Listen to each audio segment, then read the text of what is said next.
திருவள்ளூர் மாவட்டம் பூந்தமல்லி அருகே தீ விபத்து ஏற்பட்டதில் 9 வீடுகள் எரிந்து சேதமடைந்தன. செந்நீர்குப்பம் பகுதியில் ஒரு வீட்டில் ஏற்பட்ட தீ அப்பகுதி முழுவதும் பரவியதாக கூறப்படுகிறது.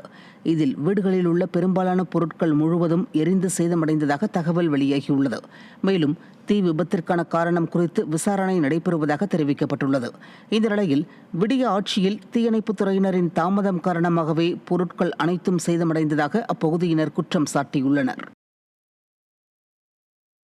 விழுப்புரம் மாவட்டம் முட்டத்தூர் பகுதியில் பல்சமய இந்திய கலைநுட்பத்தில் அமைந்துள்ள ஜோதி நிலையம் கற்கோவில் தேவாலயத்தின் 127ஆம் ஆண்டு அறுப்பின் பண்டிகை விழா கோலாகலமாக தொடங்கியது. கொடியேற்றத்துடன் தொடங்கிய அறுப்பின் பண்டிகையின் முக்கிய நிகழ்வுகளில் ஒன்றான தீப்பந்த பஜனை ஊர்வலத்தை திருச்சபையின் மூத்தோர்கள் தொடங்கி வைத்தனர்.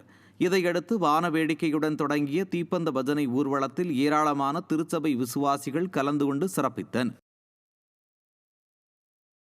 தமிழகம் முழுவதும் பல்வேறு இடங்களில் ஸ்டாலின் மாடல் அரசை கண்டித்து வருவாய்த்துறை சங்கங்களின் கூட்டமைப்பு சார்பில் 8 அம்ச கோரிக்கைகளை வலியுறுத்தி கண்டன ஆர்ப்பாட்டம் நடைபெற்றது. வேலூர் மாவட்ட ஆட்சியர் அலுவலக வளாகத்தில் நடைபெற்ற ஆர்ப்பாட்டத்தில் 1 மணி நேரம் பணியிலிருந்து வெளிநடப்பு செய்து வருவாய்த்துறை சங்கங்களின் கூட்டமைப்பினர் கலந்து கொண்டனர். அப்போது விடியா திமுக அரசை கண்டித்து முழக்கங்களை எழுப்பினர். இதேபோன்று சேலம், கரூர் மற்றும் திருவள்ளூரில் வருவாய்த்துறை சங்கங்களின் கூட்டமைப்பினர் 1 மணி நேரம் பணியிலிருந்து வெளிநடப்பு செய்து ஆர்ப்பாட்டத்தில் ஈடுபட்டனர்.